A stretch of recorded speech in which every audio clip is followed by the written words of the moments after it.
জয়গুরু দলের তুলসী চরণে প্রণাম। আপনাদের আন্তরিক আনন্দিত জয়গুরু। খাবার পরে আচার্যদেব কি খেতে বারণ করলেন? ইচ্ছে করলেও খাওয়া যাবে না যদি শরীরকে আমরা ভালো রাখতে চাই। এবং বিশেষ বিশেষ কিছু খাবার আমাদের কিন্তু আচার্যদেব বর্জন করতে বললেন। এই নিয়ে আজকে ইষ্ট প্রসঙ্গ। খাবার নিয়ে যেমন শ্রী ঠাকুর বলেছেন, শ্রী বরদা বলেছেন, আচার্যদেব এখন আমাদের সব সময় নানানভাবে কিন্তু সবাইকে এটা জানান দিচ্ছেন। সেইভাবে যদি আমরা চলি, আমরা সুস্থ থাকতে পারি, ভালো থাকতে পারি। শরীরটা কি মন্দির, এই মন্দিরটাকে আমাদের সুন্দর রাখার দায়িত্ব, সুস্থ রাখার দায়িত্ব আমার। ঠাকুর আমাদের এত সুন্দর একটা জন্ম দিয়েছে, এত সুন্দর একটা চেহারা দিয়েছে। সেই চেহারাটাকে সুন্দর করে রাখার জন্য বা তার মতন করে রাখার জন্য দায়িত্বটা কার? ঠিক আমার। মালিকের কথা মতন যদি আমার জীবনটাকে চালনা করি, তাহলে তো আমি ভালো থাকবো। কেউ কারো বাড়িতে কাজ করছে, সে তার মালিকের ইচ্ছের মতন যদি কাজ করে, মালিক তাকে খুব ভালোবাসবে। আর যদি মালিক একভাবে বলছে, সে আরেকভাবে করছে, তখন কিন্তু মালিকের সাথে তার খটকা লেগে যাবে এবং তার সম্পর্কটা ভালো থাকবে না সে বাড়িতে।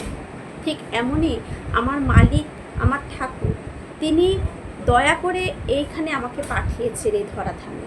তাহলে তার মতন করে আমার জীবনটাকে চালিত করার দায়িত্ব আমার, যদি তার সান্নিধ্য লাভ করতে চাই। তিনি সবাইকে ভালোবাসেন, কিন্তু যে হাতটা ধরে থাকবে তাকে তো আগেই রক্ষা করতে পারবে, আগেই তাকে সব কিছু দিবে, তাই না? তাই আমরা যদি ধরে থাকি তাকে ধরা মানে তার নির্দেশগুলো পালন করে চলা। আসুন জেনে নিচ্ছি আচার্যদেব কি বিশেষ বিশেষ খাবার আমাদের খেতে মানা করলেন, বর্জন করতে বললেন, এবং খাওয়ার পর ইচ্ছে করলেও এটা আমাদের খেতে না করলেন। কি খেতে না করলেন?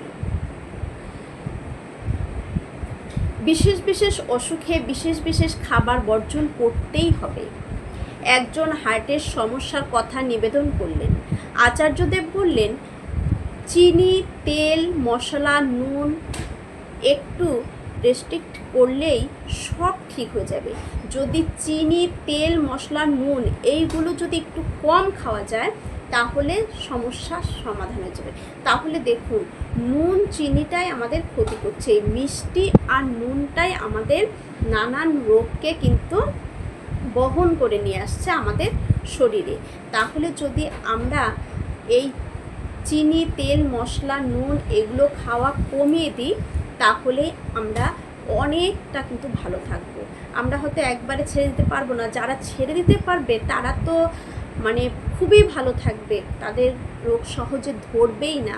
আর আমরা যারা ছাড়তে পারবো না, তারা যেন পরিমাণটা ধীরে ধীরে একদমই কমিয়ে দিই। কারণ অভ্যাসে সব কিছু, যেমন অভ্যাস করব তেমনই কিন্তু আমার ভালো লাগবে, আমাদের স্বাদটা ঠিক তেমনই হবে। তাই যেটাতে আমি ভালো থাকবো সেটাই আমার স্বাদের খোরাক যদি হয়, তাহলে তো ঠিক উত্তম। এরপরে একজন বললেন হাঁটুর ব্যথার কথা।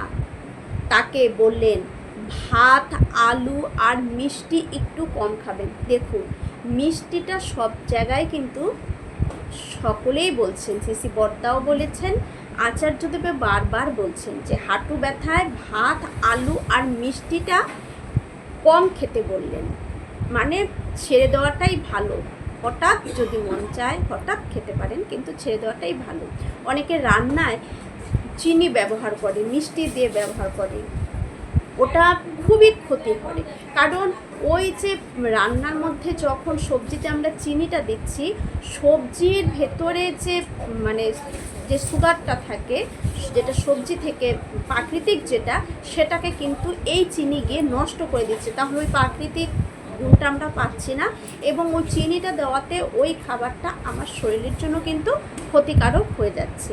তাহলে এগুলো আমাদের ছেড়ে দিতে হবে খাবার থেকে। তাহলে হাঁটু ব্যথার কথাও সেখানেও বললেন ভাত, আলু আর মিষ্টি কম খাবেন। খাবারের রেস্ট্রিকশান করলেই সুগারও নিয়ন্ত্রণ থাকে। খাবার যদি ঠিকঠাক খাওয়া যায় তাহলে সুগারটাও কিন্তু নিয়ন্ত্রণে থাকে। যারা সুগারের পেশেন্ট তারাও যদি খাবারের দিকে এই নিয়ম মেনে চলে, রেস্ট্রিকশন করে, তাহলে কিন্তু তারাও ভালো থাকে। আপনার ওজন কমলেই হাঁটুর ব্যথার তীব্রতাও কমে যাবে। আমাদের যখন ওয়েটটা বেড়ে যায় তখন কিন্তু আমাদের এই হাঁটুর যন্ত্রণাটা হয় ওপরে, মানে সম্পূর্ণ যখন আমরা দাঁড়াই তখন হাঁটু থেকে আমাদের পা পর্যন্তই ওয়েটটা বেশি নিতে হয়। তখন ওয়েট যাদের বেশি হয়ে যায় তখন এই ব্যথাটা বেড়ে যায়। ওয়েটটা যদি কমে আসে ধীরে ধীরে কিন্তু এই হাঁটু থেকে পা পর্যন্ত যে যন্ত্রণাগুলো সেগুলো কমে আসে। হাঁটুর ব্যথার তীব্রতাও কমে যাবে। এক্ষেত্রে আহার নিয়ন্ত্রণটা খুব জরুরি। এইসব রোগগুলোর জন্য আহার নিয়ন্ত্রণটা কিন্তু খুব জরুরি। কিছুদিন আগে আমার প্রচণ্ড পায়ের যন্ত্রণা হয়েছিল, পা একদম ফুলে যেত, একটা মানে ডাক্তার বলেছে আর্থারাইটিসটা জাস্ট ধরেছিল। তখন আমি আচার্যদেবের এই কথাগুলো যখন আমরা পড়তাম, জানা আছে যে বলছি, তখন আমি খাওয়ার পরিমাণটা কমিয়ে দিলাম। তাতে ধীরে ধীরে আমার কিন্তু এই যন্ত্রণাটাও কমে গেছে। পা ফোলাটাও এখন নেই, পায়ে দাঁড়াতেই পারতাম না, মানে রান্না করাটাও আমার খুব মানে মুশকিলের হয়েছিল। 3-4 দিন আমি রান্না করতেও পারিনি দাঁড়িয়ে। এই সমস্যাটা কিন্তু আমার কেটে গেছে। তাই এইগুলো নিজের থেকে যদি আমরা পালন করি আমরা অনেক কিছু থেকে কিন্তু রেহাই পেতে পারি, সুস্থ থাকতে পারি। এক্ষেত্রে আহার নিয়ন্ত্রণটা খুব জরুরি। হাঁটুর অবস্থা অনেক সময় হাঁটুর অবস্থা ভয়ানক হয়ে যায়, একদম মানে হাড় ক্ষয় হতে হতে ভয়ানক হয়ে ওঠে। তখন কিন্তু নি রিপ্লেসমেন্ট ছাড়ার উপায় থাকে না। যখন অতিরিক্ত হয়ে যায় তখন তো ডাক্তারের মানে চিকিৎসা যেসব রয়েছে সেসব করা ছাড়া উপায় থাকে না, তখন শুধু খাবারের উপরেও চলে না, সেটাও আচার্যদেব বলে দিলেন। তিনি আরও বলেন খাবার আগে জল প্রচুর পরিমাণে খেয়ে নেবেন। খাবার আগে প্রচুর পরিমাণে জল খেয়ে নিতে বললেন, কিন্তু খাবার পরে আর জল নয়। খাবার পরে কখনোই জল খেতে না করলেন, যে খাওয়ার পরে জল খাবো সেটা যেন কখনোই আমরা না খাই। খুব ইচ্ছে হলেও না, যদি খুব ইচ্ছেও হচ্ছে খাবার পরে জল খেতে, কখনোই কিন্তু খাবেন না। আচার্যদেব কিন্তু এটা মানা করেছেন। এতে কিন্তু নিশ্চয়ই কোনো অসুবিধা হচ্ছে, শরীরের ক্ষতি হবে। তাই খাবার পরে কখনোই জল খাওয়া যাবে না, ইচ্ছে হলেও জল খাওয়া যাবে না। খাবার আগে পেট ভরে জল খেতে নিয়ে নিতে বলেন। যদি পেট ভরে জল খেয়ে নেওয়া যায় তাহলে আমাদের পেটটা ভরে গেলে তখন খাবারটা অটোমেটিক আমাদের কিন্তু কম আমরা খাবো, আর তখনই আমাদের ভিতরে কম খাওয়া যাচ্ছে, পরিপাকটা সুন্দরভাবে হচ্ছে, শরীরটা আমাদের সব এই যে বিভিন্ন রোগগুলোর কথা বলা হচ্ছে সেই রোগগুলো থেকে আমরা নিস্তার পাবো, আমরা রক্ষা পাবো, আমরা ভালো থাকবো। ঠিকঠাক খাওয়া দাওয়া না হলে ক্ষুধামন্ত ও বদহজমের পাল্লায় পড়ে কন্দর্পকান্তি চেহারা অস্থি চর্মাসার হয়ে যেতে দেরি হয় না। তাই এই দিকটাতেও দেখা যায় আচার্যদেবের সতর্ক নজরদারি। আবার ঠিকঠাক খাওয়া দাওয়া করছে না, খাওয়ার সময় খাওয়া দাওয়া করছে না, সকালে ঘুম থেকে উঠে দুপুর 1টা বেজে যাচ্ছে, পেটে কিছুই ঢুকছে না, এসব অনিয়মেও কিন্তু ক্ষুধামান্ত হয়ে যায়, বদহজমের পাল্লা হয়ে যায়।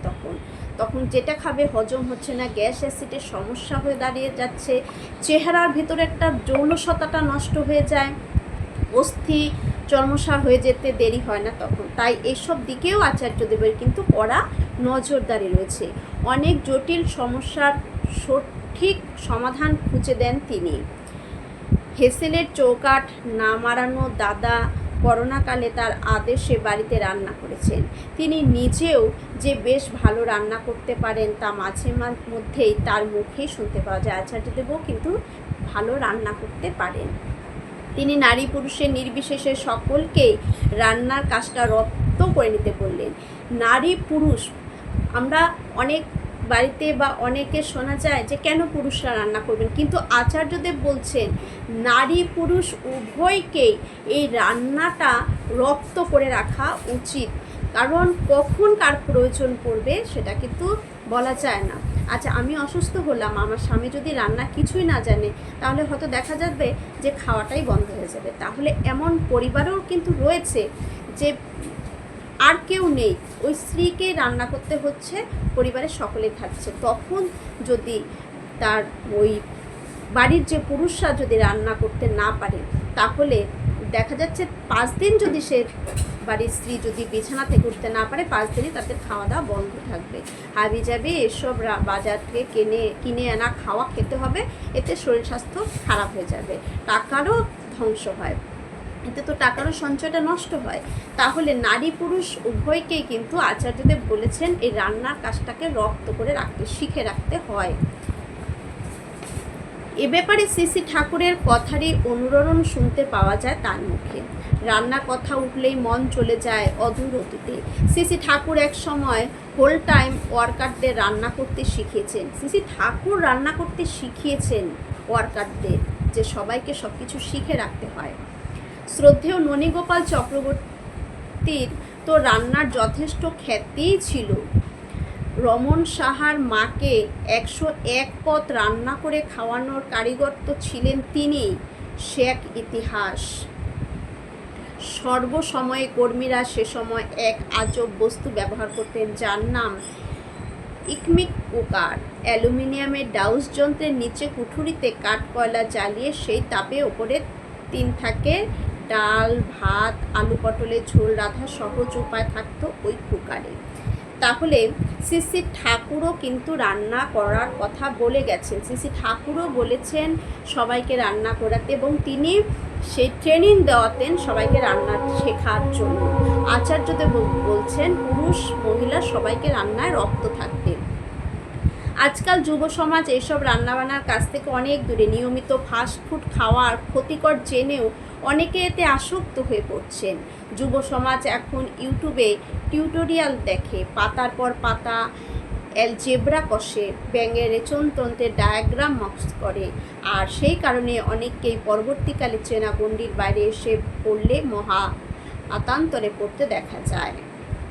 তাহলে আমাদের পরিবারের সবাইকে এইভাবে চলতে হবে, সবাইকে সব কাজ শেখাতে হবে। কি কি খাবো, খাবার পর জল কখনোই খাওয়া যাবে না, আচার্যদেব যেভাবে যা বললেন সেইভাবে যেন আমরা চলি, তাহলে আমরা ভালো থাকবো। জয়।